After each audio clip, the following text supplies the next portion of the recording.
सहायक पुलिस का एक जवान बीते एक सप्ताह से लापता है और पूरा महकमा मिलकर भी उसे ढूंढ नहीं पा रहा। बीतते दिनों के साथ परिजनों की उम्मीद भी धूमिल होती जा रही है। लापता सहायक पुलिसकर्मी जयराम कुमार के परिजनों के मन में अनगिनत सवाल हैं।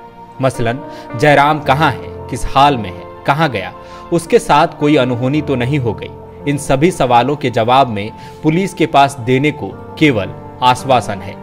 आश्वासन की टीम जांच में लगी है, हम उसे ढूंढ लेंगे, कब तक ये नहीं बताती।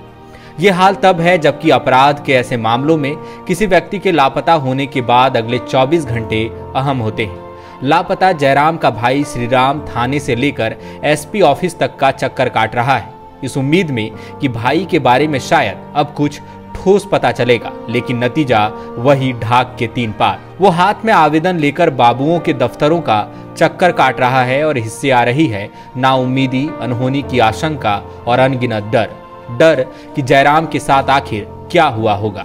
8 अप्रैल, जी यही वो तारीख थी जो लातेहार के बालूमाथ थाना क्षेत्र अंतर्गत राजगुरु गांव की साव फैमिली के लिए दिल में नस्तर की तरह चुभने वाली याद बन गई है।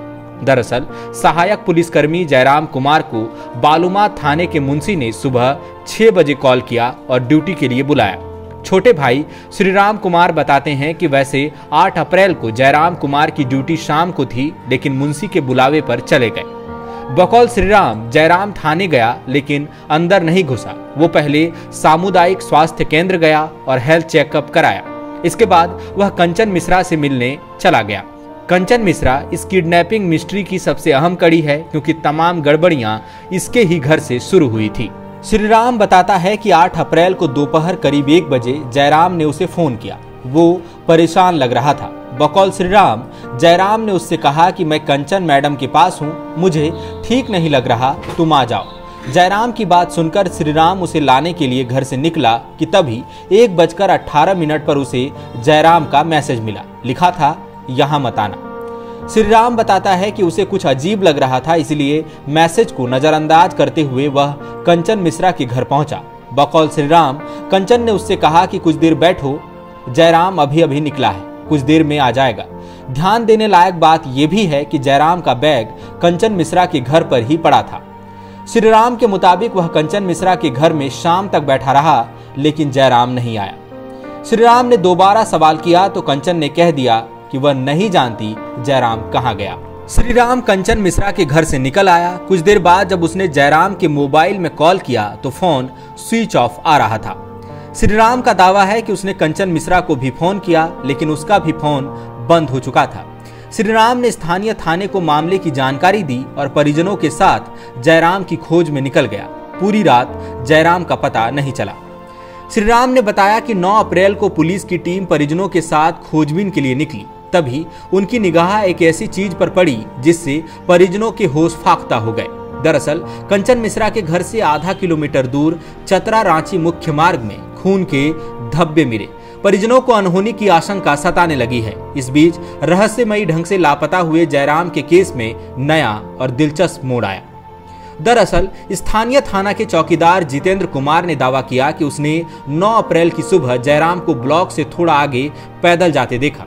उसने जयराम से बातचीत भी की। बुधवार को थाना प्रभारी विक्रांत उपाध्याय और डीएसपी आशुतोष कुमार दलबल के साथ चौकीदार की बताई जगह पर छानबीन के लिए गए। यहाँ एक सीसीटीवी कैमरा लगा था।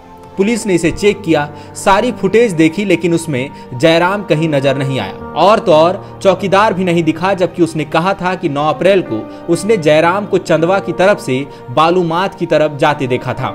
अब चौकीदार के बयान ने केस को और उलझा दिया है। परिजनों ने चौकीदार जितेंद्र सिंह की भूमिका पर भी संदेह व्यक्त किया है। इस केस में परिजनों ने जयराम की कथित गर्लफ्रेंड कंचन मिश्रा और चौकीदार जितेंद्र सिंह पर संदेह जताया है। परिजनों का कहना है कि कॉल रिकॉर्ड और मोबाइल लोकेशन के मुताबिक जयराम 8 अप्रैल को दोपहर 1:30 बजे तक कंचन मिश्रा के घर पर ही था। श्रीराम ने बताया कि जयराम और कंचन मिश्रा के बीच तकरीबन 2 साल से प्रेम प्रसंग था। 1 साल पहले जयराम ने घर में कंचन से शादी करने की बात भी कही थी। हैरान करने वाली बात यह भी है कि कंचन मिश्रा शादीशुदा है और उसका 14 साल का एक बेटा भी है। श्रीराम का कहना है कि हमने कंचन मिश्रा की दूसरी जाति और शादीशुदा होने की वजह से शादी से इनकार कर दिया था। हालांकि इसके बाद भी दोनों मिलते जुलते थे। परिजनों ने कंचन मिश्रा, उसके पति और बेटे पर जयराम की किडनैपिंग और मर्डर का आरोप लगाया है। उन्होंने लातेहार एसपी से जयराम की किडनैपिंग मिस्ट्री का खुलासा करने की मांग की है। जयराम कुमार सहायक पुलिसकर्मी पिछले सोमवार 1 बजे से लापता है, लेकिन हम लोग का अभी तक प्रशासन की तरफ से कोई संतुष्टिकरण या कोई स्पष्ट सूचना ना दे पाई है, जिससे हम सभी परिवारजन परेशान हैं। प्रशासन को आज हम लोग थाना प्रभारी महोदय को एक FIR का प्रतिलिपि देकर हम लोग की उचित कानूनी कार्रवाई एवं षड्यंत्र को उजागर करने की मांग की है। यही थाना प्रभारी महोदय से आग्रह होगी और इस मामले को जितना जल्द हो सके उजागर की जाए। आज 8 दिन हो चुके हैं, हम लोग परिवारजन सब अस्त व्यस्त परेशान है। परिवारजन कोई ठीक से खाना पानी खा पी नहीं रहे हैं, लेकिन थाना प्रभारी महोदय टालते आज 8 दिन ले चुके हैं, लेकिन अभी तक कोई उचित कार्रवाई या कोई अभी तक हम लोग का सूचना ना दे पाई। श्री राम कुमार, जयराम कुमार का भाई, छोटे भाई।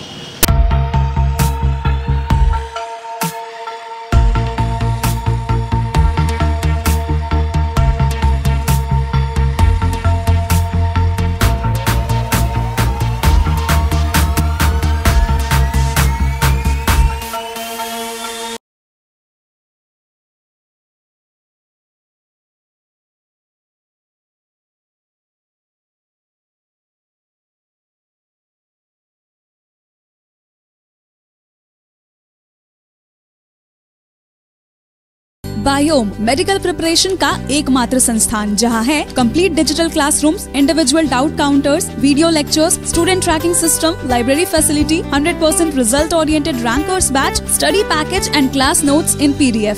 झारखंड के इतिहास में पहली बार नीट UG में 700 मार्क्स पार। 10th पास स्टूडेंट्स के लिए फाउंडेशन कोर्स और 11th पास स्टूडेंट के लिए फ्रेशर कोर्स। 12th पास स्टूडेंट्स के लिए टारगेट कोर्स 18 अप्रैल से शुरू हो रहे हैं। Contact biome. thefollowup.in. Like, share and subscribe. www.thefollowup.in